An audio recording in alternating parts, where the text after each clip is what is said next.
Alors, maintenant, comment ce qu'on a vu, aussi bien au niveau de la cognition incarnée et de ce que Clémence a pu exprimer, comment on va pouvoir déjà, sans attendre 4 ans, commencer à l'appliquer dans nos formations. Eh bien, on le fait déjà, hein, parce que ça fait un petit moment qu'on en parle et qu'on réfléchit. Donc, voilà un petit exemple des différents parcours de formation qu'on a, mais dans les plaquettes, vous avez aussi une liste pas du tout exhaustive des différentes formations que l'on peut animer, donc qui sont des formations courtes. Et puis, dans les formations longues, on a fait des parcours qui sont adaptés pour différentes entreprises.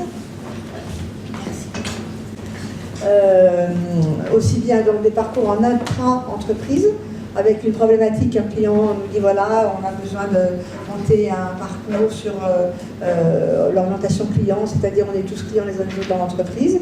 Donc Cathy qui est là, qui est consultante partenaire avec nous, on a beaucoup travaillé ensemble sur un projet chez un client sur 18 mois, un projet sur 18 mois sur à l'intérieur de l'entreprise, tous clients les uns des autres, qu'est-ce que ça veut dire, comment on fait, et on a terminé avec l'intelligence collective, on va en parler avec Zdenko ensuite.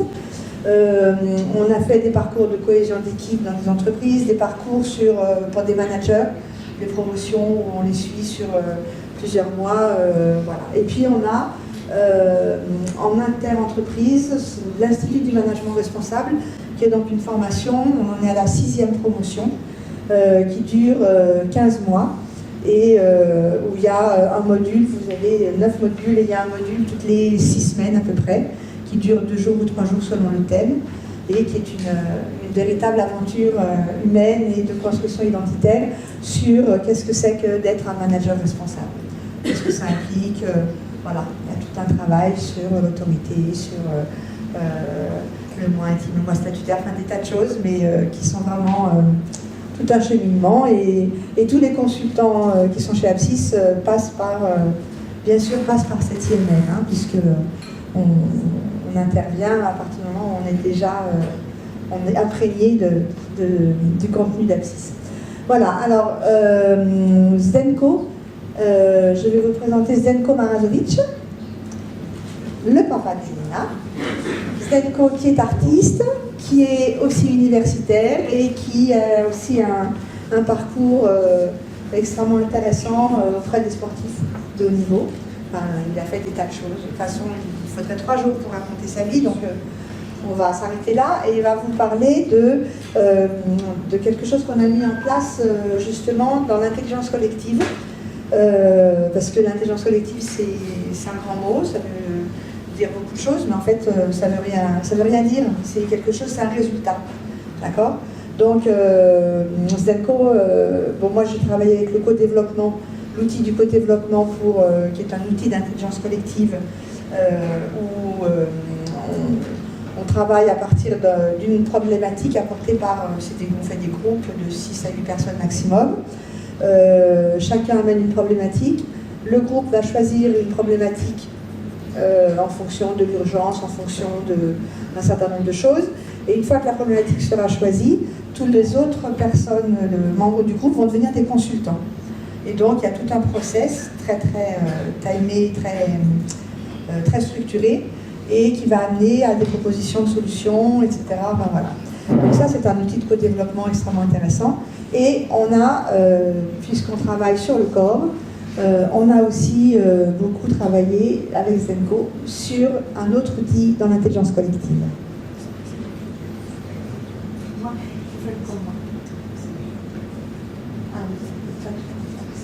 Bonsoir. Rideau, il est où? Ah, il est où? Mon Dieu, je suis déjà sur scène. Ciao, ciao. Donc, on s'est rencontrés, je ne sais pas trop comment. Il y a une personne dans la salle qui en était peut-être le maître d'œuvre sans le savoir. Et puis tout d'un coup, Pascaline m'a demandé de raconter mes différentes expériences. En fait, il y a une expérience. Chacun d'entre nous a sa propre expérience. Et tout compte fait, c'est toujours la résultante, la somme d'une multitude d'expériences dont on est plus ou moins conscient ou pas. La mienne, en tous les cas, passe par ces deux domaines. À la fois le sport et puis surtout la scène. L'art scénique dans lequel pratiquement je suis né. Et puis voilà. Et j'ai eu un très très long apprentissage dont on pourrait éventuellement parler après. Mais ce qui m'importe de vous dire, c'est que dans l'exposé de ces deux trajectoires, j'ai pu voir énormément d'énergie similaire quant à l'être humain. Et au fond, ce qui m'intéresse, c'est finalement comment on fonctionne, et comment on fonctionne dans ces deux dimensions qui sont également présentes aussi bien dans le sport que dans l'expression artistique. Je veux parler de la dimension holistique et de la dimension systémique. Autrement dit, nous, dans un tout, et ce tout, comment se l'approprier, le faire sien, peut-être pas tangiblement, mais dans son ressenti, et comment finalement aussi comprendre, étant une partie de ce tout, comment on interagit avec les autres. Et le sport, il parle de tout cela, bien entendu, les sports collectifs. Moi, je suis né dans un milieu de basket, mais je l'ai largement dépassé, au foot, au handball, au water polo, etc. Et puis, évidemment, la scène notamment l'expression chorégraphique, et donc toutes les interactions, les interrelations dans un mouvement changeant sans cesse.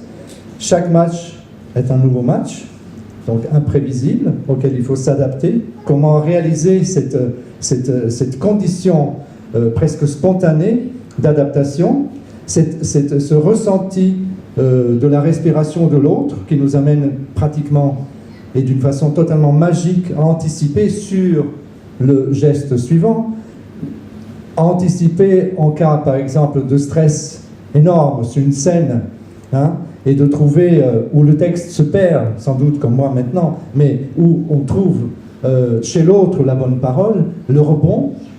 Et donc je travaille depuis très longtemps sur toutes ces dimensions, parce qu'il y a aussi quelque chose, et je me souviens d'un travail, j'étais assistant d'un grand entraîneur de basket yougoslave, puisque je suis yougoslave d'origine, et à cette époque-là, dans les années 70-80, la Yougoslavie était au top du basket mondial.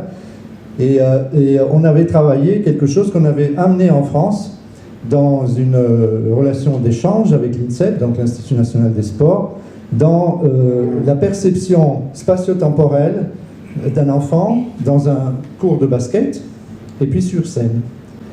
Et donc dans l'évolution, par exemple, de cet enfant, dans sa perception immédiate, donc incroyablement ancrée dans le présent, donc avec tous les sens, un éveil absolu de tous les sens, et dans cette perception, justement, des espaces qui, au fur et à mesure, ou de la ligne musicale, ou du temps écoulé en matière de sport, où ce temps se réduit en fonction de du seul but poursuivi, marquer un panier, ou alors réaliser une diagonale absolument parfaite de façon chorégraphique. Et on s'était penché à ça.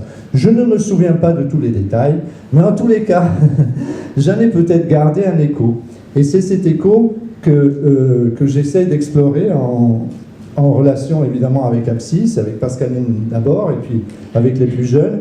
Et nous l'avons effectivement exploré aussi en matière d'adaptation au management. C'est-à-dire, qu'est-ce qui fait, quelle est donc cette magie qui nous fait tout d'un coup écouter le silence et surtout entendre le non-dit, entendre quelque chose de terriblement personnel, donc singulier, et qui pourtant apporte cette énergie au tout, au groupe. Et comment le groupe, à un moment, ce que j'appelle moi la compensation synchronique, comment le groupe à un moment donné arrive à supporter avec toute son énergie, évidemment, l'effort individuel de chacun de ses membres. Il s'agit donc évidemment, on pourrait dire, de la cohésion, de la cohérence, mais il y a tout cela à la fois parce qu'il y a une sensation spatio-temporelle extrêmement délicate, fine, et qu'il convient de soigner en y pensant et en prenant conscience. Voilà donc à peu près les apports que je peux faire, les échanges que l'on peut faire avec les plus jeunes, avec lesquels je prends un plaisir énorme, évidemment ma fille, mais aussi les plus jeunes, avec Cathy, ici présente, avec toute l'équipe. Et je peux vous dire, j'étais incroyablement surpris aussi de l'impact inattendu en effet. Parce qu'il y a quelque chose aussi de surprenant dans tout ça, c'est précisément la surprise. Chaque jour est un nouveau jour, et donc ce changement permanent auquel nous sommes évidemment convenus de participer dans nos propres vies, eh bien, tout d'un coup, il y a la surprise. Et moi, j'étais incroyablement surpris à quel point toutes ces choses, la musicalité, un son, finalement sont présentes aussi dans le milieu de l'entreprise, puisqu'il s'agit des êtres humains. Et comment tout cela peut apporter au travers de la perception émotionnelle, de l'énergie nouvelle. Voilà, pour ma part.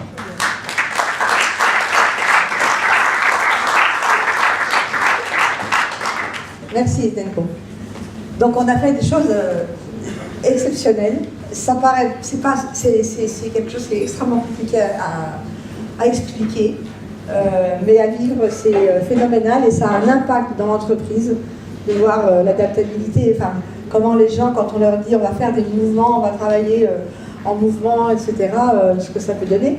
Aurélien, toi qui a expérimenté ça, on a expérimenté ça dans ton entreprise, tu te souviens de ce que ça avait donné? C'était pas mal, hein? Donc voilà, où tout d'un coup on avait 60 personnes, on avait travaillé par petits groupes de 12 et qui ont fait une chorégraphie tous ensemble, enfin, c'était un truc complètement magique. Voilà. Maintenant je vais vous présenter aussi Philippe. Philippe qui travaille avec nous en horse coaching, puisqu'on intervient, puisque le corps est vraiment important dans nos formations. Et chaque fois aussi bien en intelligence collective, en cohésion, et beaucoup en travail dans les formations sur le leadership. Et là, l'équipe, eh bien, le deuxième collaborateur dans ces cas-là, c'est le cheval. Et donc Philippe va vous parler de ça. Philippe est pédagogue équin, c'est ça, hein, et il va nous expliquer comment on travaille avec le cheval. Bonjour. Alors, justement, qui sommes-nous après avoir dit bonjour? Quelles sont nos émotions, nos intentions qui déterminent le comportement? Le cheval, lui, est une proie. Nous sommes des prédateurs. Il a des réactions. Et il va justement,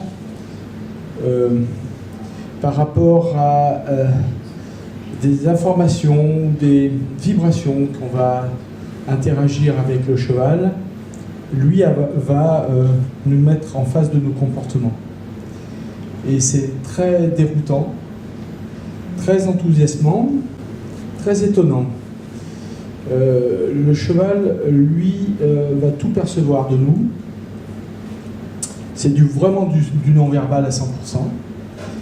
Et ça va travailler chez nous le stress, la peur, le courage, la clarté, la pression de nos intentions. Si elles sont bonnes, si elles sont mauvaises, si elles sont cachées. Nos émotions aussi, parce que quand on est avec des personnes, eh bien, on peut les cacher, se cacher derrière, mais avec lui, c'est pas possible. Donc, vous allez peut-être participer à ce genre d'action. Je ne vous demande pas de me croire, je vous demande de ne pas douter, et comme ça, vous pourrez mieux expérimenter la chose. Merci.